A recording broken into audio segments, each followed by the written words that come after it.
Everyone, আপনারা সবাই কেমন আছেন? আশা করি সবাই খুব ভালো আছেন। আমিও বেশ অনেকটা ভালো আছি। সকালবেলা ঘুম থেকে উঠে নাস্তা পানি, দুপুরের খাবার দাবার শেষ করে মেয়েকে নিয়ে চলে আসলাম চিড়িয়াখানায়। এটা ছিল ফ্রাইডের ভিডিও। আর ফ্রাইডেতে অনেক মানুষ হয় চিড়িয়াখানাতে।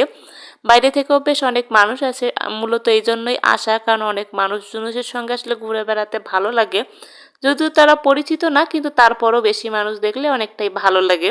এদিকে মেয়েকে নিয়ে আসছি। মেয়ে তো অনেক খুশি, কারণ সত্যি কথা বলতে মেয়ে মানুষ দেখলে আর হঠাৎ করে এরকম পশু পাখি দেখলে অনেক খুশি হয়।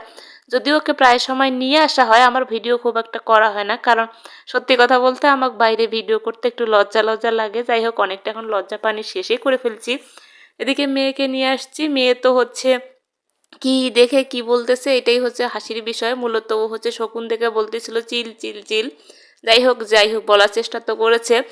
এদিকে গাধা দেখতে আসছি। গাধা দেখতে এসে শ্রদ্ধার বাবা আমার চেয়ে এত বড় একটা লম্বা মানুষ দেখে আমি তো বেজায় অবাক। আরে ভাই, এত বড় লম্বা মানুষ কেমনে হয়? এই যে পরিমাণের লম্বা সেই পরিমাণের মোটা মানুষটাকে দেখেই তো মনে হইতেছে একটা গাছের সমান মানুষ। শ্রদ্ধার বাবা মানুষটার পাশে গেছিল, আমার এত পরিমাণে হাসি পেয়েছিল যে মানুষটার হচ্ছে কাঁধের নিচেও শ্রদ্ধার বাবার হাইট, এক কথায় আমার তো আরও কম। চিন্তা করা যায়। এদিকে গাধা দেখতে দেখতে মেয়ে বলতেছিল, গাধা এক লোক বলতেছে, আপু আপনার মেয়েটা উল্টাপাল্টা বলতেছে। চিন্তা করেন, একটা ছোট বাচ্চা গাধাকে গাধা বলতেছে, সেটা নাকি উনি নিজে মাইন্ড করে নিয়েছে আমার মেয়ে নাকি তাকে গাধা বলতেছে। যাই হোক, কি আর করার, একটু ঘুরে চলে আসলাম। এদিকে আবার অনেক চিড়িয়াখানাতে যদিও রংপুরে স্পেস কম, তারপরও হচ্ছে ঘুরতেছিলাম, বেশ ভালোই লাগতেছিল। এদিকে বাঘ দেখতে যাব। মেয়ে তো বাঘ দেখবে না, সত্যি কথা বলতে আমার মেয়ে বাঘ অনেক ভয় পায়। বাঘ দেখতে এসে এদিকে বাঘ তো ঘুমায় পড়ছিল, কিন্তু মেয়ে তা দেখেও ভয় পেয়ে গেছিলো। আর চিড়িয়াখানার পরিবেশটা মোটামুটি, যদিও মানুষজনের কারণে ভালো লাগে, কিন্তু পরিবেশটা অনেক নোংরা, কারণ অনেক দুর্গন্ধ আসতেছিল। আর একটু কিছুদিন পর তো মেয়েকে নিয়ে একদমই যাওয়া যাবে না। সত্যি কথা বলতে আমাদের বাইরের শহরের যে চিড়িয়াখানা, যে স্পেসগুলো আছে সেগুলো জায়গায় আসলে বাচ্চা কাচ্চারা, ছোট ছোট বাচ্চা কাচ্চারা এমনভাবে আসে যে হচ্ছে নিজেদেরই লজ্জা লাগে, আর কিছুদিন পর মেয়েকে নিয়ে তো আসতে আরও লজ্জা লাগবে। যাই হোক, তারপরে তো শ্রদ্ধার বাবা বাঘ দেখলো। বাঘ দেখার পর একটু সিংহ দেখতে যাচ্ছিল।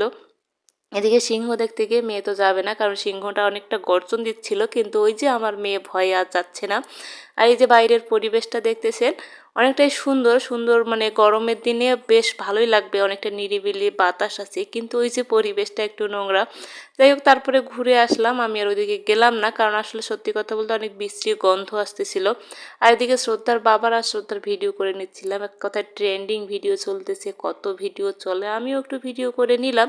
যাই হোক, কেমন হয়েছে অবশ্যই কমেন্ট করে জানাবেন। এদিকে ঘুরতেছিলাম আর মেয়েকে বলতেছিলাম যে বাঘ দেখবা না। মেয়ে তো একদমই ভয় পাচ্ছিল। তারপরে এগুলো বক ছিল, আর হচ্ছে ময়ূর ছিল, খরগোশ ছিল, সেগুলো অনেক মজা করে দেখতেছিল, কারণ ময়ূরগুলো অনেক দেখতে বেশ ছিল, ভালোই ছিল, বড় ছিল তো বেশ ভালোই লাগতেছিল।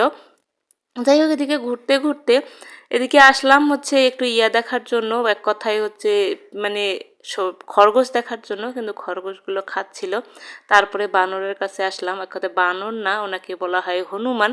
উনি তো হচ্ছে মুখ লুকায় আছে। আমার মেয়েও কিন্তু অভিমান করে ওরকম করে থাকে, একদম মাথাটা নিচু করে হাত দুটো বুকুর মধ্যে রেখে মুখটা খম গেড়ে বসে থাকে।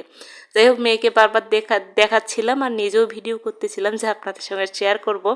আর এদিকে এই যে ব্রিজটাতে আসছি, মেয়ে ছবি উঠবে, কিন্তু এই যে ছবি ওঠা তো দূরের কথা, ও স্লিপ কাটবে আর ব্যথা পাবে বলে সেজন্য ওকে আর হচ্ছে ছবি উঠাইলাম না। ওই যে যে লোকটার কথা বলেছিলাম অনেক লম্বা, এত হাইটের লম্বা হয় কিভাবে, ওই যে মাঝখানে ভিডিওতে আসছিল লোকটা। যাই হোক, মানুষকে এভাবে কমেন্ট করা ঠিক না, মানুষকে এভাবে বলাও ঠিক না। সত্যি কথা বলতে উনি অনেক লম্বা, এত লম্বা মানুষ কিভাবে হয়।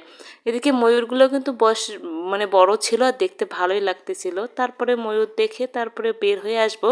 এদিকে মেয়ে তো পানির জন্য প্রচুর জেদ করতেছিল। জেদ সহ্য করতে না পেরে মাত্র 1 ঘন্টা চিড়িয়াখানায় ঘুরে তারপর বের হয়ে আসলাম বাইরে। এক কথায় প্রচুর ঠান্ডা ছিল, বাইরে কিছু ফুল ছিল, ফুলগুলো একটু দামাদামি করলাম। কিন্তু যে একটা কথা আছে না, আসলে এগুলো জায়গায় না ফুলালাগুলো এমনভাবে দাম চায়, নিতে ইচ্ছা করে না, কারণ আসলে এই ফুলগুলোর এরকম দাম না। যাই হোক, তারপরে রেখে আসলাম। রেখে ওইদিকে আমাদের গাড়ি পার্কিং করা ছিল, শ্রদ্ধার বাবা গাড়ি নিয়ে আসলো। তারপর আমরা বাইরে চলে আসলাম। হঠাৎ করে এক মেহমানের দেখা হলো, তারপর ফুচকা খেলাম। তো আজকের মতো এ পর্যন্ত। সবাই ভালো থাকবেন, সুস্থ থাকবেন, টাটা, বাই বাই।